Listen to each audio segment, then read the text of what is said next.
হ্যাঁ রুদ্রা, তুমি ঠিক বলেছো। চলো রিভা মাইরার সাথে দেখা করে আসি। এইটা কি? একটা ম্যাপ মনে হচ্ছে। দেখো তো, গুপ্তধনের ম্যাপ না তো? এটা সত্যিই গুপ্তধনের ম্যাপ, শিবা। তাহলে গুপ্তধন খোঁজার কাজ আমাদের করতে হবে রুদ্রা। কালকেই আমাদের বের হতে হবে, রুদ্রা। হ্যাঁ শিবা, যত বিপদেই থাকুক আমরা গুপ্তধন খুঁজে বার করব। সব রেডি তো শিবা? চলো শুরু হোক গুপ্তধনের অভিযান। জঙ্গলটা অনেক ভয়ঙ্কর মনে হচ্ছে।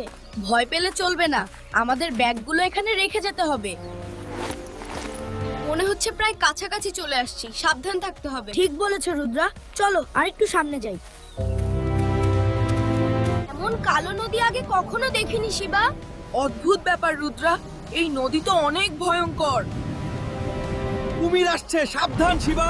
পিছিয়ে যাও রুদ্রা, এটা তো বিশাল কুমির। আরে কুমিরটা তো মুখে করে চিঠি দিচ্ছে। সবকিছু কেমন অদ্ভুত মনে হচ্ছে শিবা।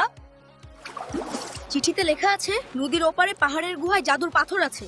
পাথর নদীতে স্পর্শ করালেই নদী আগের মতো নীল হয়ে যাবে। কিন্তু নদীর ওই পারে যাবো কিভাবে? শুনো কুমির, তুমি শুধু আমাদের নদী পার করে দাও। বাকিটা আমরা দেখো নিব। তোমাদের নদী আমরা কালো থাবা থেকে ফিরিয়ে দিব। চিন্তা করো না কুমির, আমরা জাদুর পাথর নিয়ে আসব এবং নদী আবার আগের মতো করে দিব। আমরা এসে পড়েছি।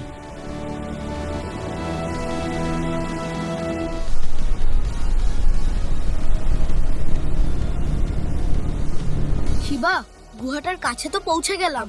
হ্যাঁ রুদ্রা, এখন সাবধানে ভিতরে ঢুকতে হবে। আর এই হীরের গুহায় কেউ হয়তো এসেছে, আমি শব্দ পাচ্ছি। তবে যেই আসুক সে আর ফিরে যেতে পারবে না। রুদ্রা, আমি এই রাক্ষসটাকে সামলাচ্ছি, তুমি যাও পাথর খোঁজো। ঠিক আছে শিবা। পেয়েছি জাদুর পাথর, এটা দিয়েই সবকিছু ঠিক করতে হবে। যাই, তাড়াতাড়ি বার হয়ে যাই এটা নিয়ে। দেখো শিবা, পানি নীল হয়ে যাচ্ছে। হ্যাঁ রুদ্রা, আমরা পেরেছি সবকিছু আগের মতো করতে। রুদ্রা, যারা ভিডিওটা দেখছে সবাই বলো ভিডিও লাইক শেয়ার দিতে। হ্যাঁ বন্ধুরা, ভিডিওতে লাইক শেয়ার এবং সাবস্ক্রাইব করে দাও।